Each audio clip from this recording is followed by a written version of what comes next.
Honourable minister साहब, respected Rajiv ji, सारे प्यारे भाइयों, सबसे पहले एज ए कॉमन मैन और एज ए कंज्यूमर और as a citizen of India मैं सदबाबर जी का बहुत धन्यवाद करता हूं। इन्होंने इन्फ्लेशन को कंट्रोल किया और जिससे इन्होंने सब्सिडी की स्कीम लाए। दूसरा, कई स्टेट्स में स्टॉक लिमिट्स लगी और तीसरा, सब्सिडी और स्टेट लिमिट के साथ इन्होंने पीएसयूज को प्रमोट कर करके उनको थ्रू एबिलिटी डालो की एबिलिटी कराई और जो फॉरवर्ड मार्केट में उड़द और तुअर का सट्टा हो रहा था या ट्रेडिंग हो रही थी, उसको इन्होंने एकदम रोक लगाई। लेकिन सबसे पहले हमें ये जानना बहुत जरूरी है कि हमारे देश में अचानक इतनी जरूरत क्यों पड़ी कि हमें ये सब स्टेप्स उठाने पड़े। इसके पीछे सबसे बड़ा रीजन ये है कि जो पल्सेस है, जो फार्मर एक पल्सेस पैदा करता है, उसके साथ एक सोतेला बिहेवियर हुआ है comparatively to the grower of the paddy and wheat farmers. जब कभी भी आज से 5-7 साल पहले जितनी भी पल्सेस है, चाहे वो तुअर है, चाहे उड़द है, चाहे मूंग है, उसके local prices which was fallen down very much from the minimum support price. तो सडनली फार्मर्स ने डाइवर्सिफाई कर दिया और उनको दूसरी cash crop such as wheat same area में वीट 3 टाइम्स पैदा होता है और support price every years wheat का बढ़ता जाता है। आज वीट का प्राइस 11 रुपया 11.5 रुपया हो गया, तो 3 टाइम्स होने से उसको फार्मर को ज्यादा रियलाइजेशन मिलती है।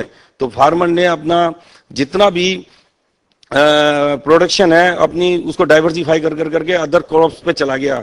तो इसलिए सडनली एकदम पल्सेस की शॉर्टेज हो गई।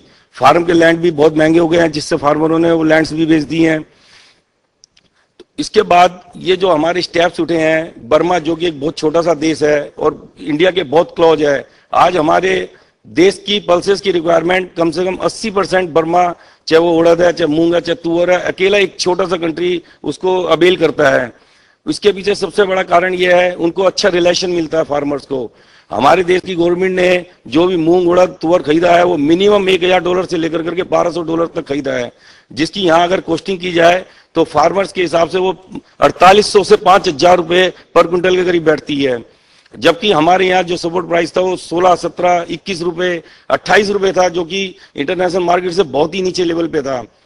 इस साल गवर्नमेंट ने जैसे ही इस सपोर्ट प्राइस को बढ़ाया, फार्मर्स को एनकरेज किया और जो सब तुअर मूंग उड़द का सपोर्ट प्राइस बढ़ा करके 3000 रुपए किया, 3500 किया, उससे हमारे देश के फार्मर ने बहुत उत्साहित होकर करके इस बार बहुत अच्छा प्रोडक्शन किया है। और इंटरनेशनल मार्केट में और लोकल मार्केट में इसका इफेक्ट ये पड़ा है कि एटलीस्ट 40% कम से कम इस साल हमारे होलसेल प्राइसेस डाउन आ चुके हैं। और सरकार का ये स्टेप बहुत अच्छा है कि सपोर्ट प्राइस बढ़ाना चाहिए। हमें फॉरेन फार्मर्स को इनडायरेक्टली मोटिवेटेड करने की जगह अपने इंडियन फार्मर को मिनिमम सपोर्ट प्राइस बढ़ा करके प्रोडक्शन को बढ़ाना चाहिए, ताकि हम सेल्फ सफिशिएंट बन जाएं पल्सेस प्रोडक्शन में। और दूसरा, ये जो अब सब्सिडी चल रही है, अभी समय समय पे स्थितियां चेंज हो जाती हैं। अब जो ये सब्सिडी की स्कीम है, सरकार से हमारी गुजारिश है कि आने वाले टाइम में शायद फिर से वो सिचुएशन आने वाली है सीजन 2010 और 11 में कि जो ये हमारे मंडी के प्राइसेस हैं वो सपोर्ट प्राइस से भी नीचे चले जाएंगे। इस समय में हमारे को सरकार से ये गुजारिश है कि ये सब्सिडी की स्कीम रिव्यू की जाए और इसको बंद कर दिया जाए। इसमें ज्यादातर जो सरकार ने 20 लाख टन की इंपोर्ट अलाउ किया है, उसमें 16 लाख टन तो मटर इंपोर्ट हो रही है और इंपोर्ट के प्राइस वैसे भी 14-15 रुपए किलो हैं। इंपोर्ट को तो येलो पीस के इंपोर्ट को तो इंपोर्ट करने की दरकार ही नहीं है। ये प्राइवेट इंपोर्ट भी इंपोर्ट कर सकता है और इसके प्राइस एक रेंज बाउंड में चल रहे हैं। इससे मेरा सरकार से सिर्फ इतना ही कहना है कि जब भी ये पल्सेस एडवाइजरी कमेटी होती है तो उसमें हम पल्सेस इंपोर्ट एसोसिएशन की तरफ से ट्रेड के मेंबर्स को भी लिया जाए, ताकि हमारे भी व्यूज वहां से लिए जाएं और उससे ट्रेड को फायदा होगा।